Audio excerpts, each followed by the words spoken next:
9h45, on est toujours en direct sur Étincelle et je suis de nouveau avec Monsieur Jeudi, bonjour. Du coup on a eu un petit problème de son, donc là on nous entend mieux à l'antenne. Formidable, bonjour. Bon, donc vous êtes professeur d'éducation physique et sportive au lycée d'Hydro, c'est ça? Exactement. Et du coup est-ce que vous pouvez nous parler de l'AS? Donc ça c'est les activités extrascolaires en dehors du programme scolaire, c'est ça? Tout à fait.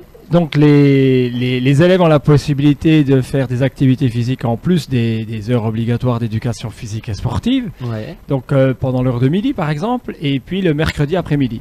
D'accord, donc ça consiste en quelles activités du coup? Eh bien, il y a des sports co, du foot en salle, du basket, du volley, et également possibilité de faire de la musculation et puis de l'escalade. D'accord, et tout ça, ça peut nous apporter après à des championnats ou des compétitions Tout à fait.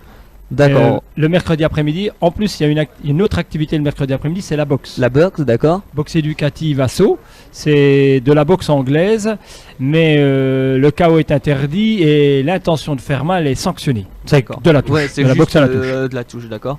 Et du coup, ça vous a apporté cette année à un championnat de France, il me semble? Voilà, oui, on s'est qualifié pour aller au championnat de France UNSS, Union Nationale du Sport Scolaire, veut dire UNSS.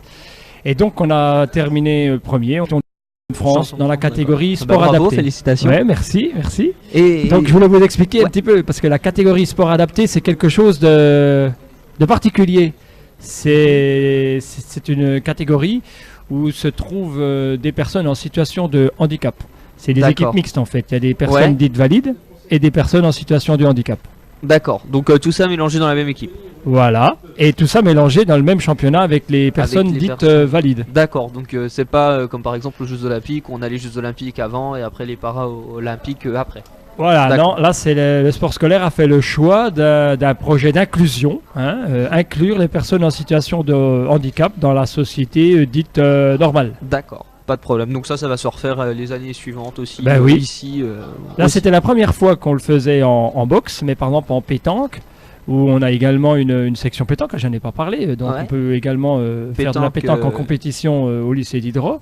Et on avait également constitué une équipe sport partagé l'année dernière, et cette équipe avait également été championne de France. Ah bah, bravo à eux et bravo aux professeurs pour leur entraînement. Merci. Et ben voilà, merci d'avoir répondu à mes questions, merci d'avoir pris du temps pour la web radio. Voilà, et puis ben oui, je donne rendez-vous aux élèves l'année prochaine, parce que c'est toujours intéressant d'aller faire un petit voyage. Cette année, donc les championnats de France, c'était à Vendôme, dans le Loir-et-Cher, à côté de la ville de Blois. Et donc, je crois que les championnats de France de pétanque se passent dans le Morbihan, dans le département du Morbihan, donc près de l'océan Atlantique.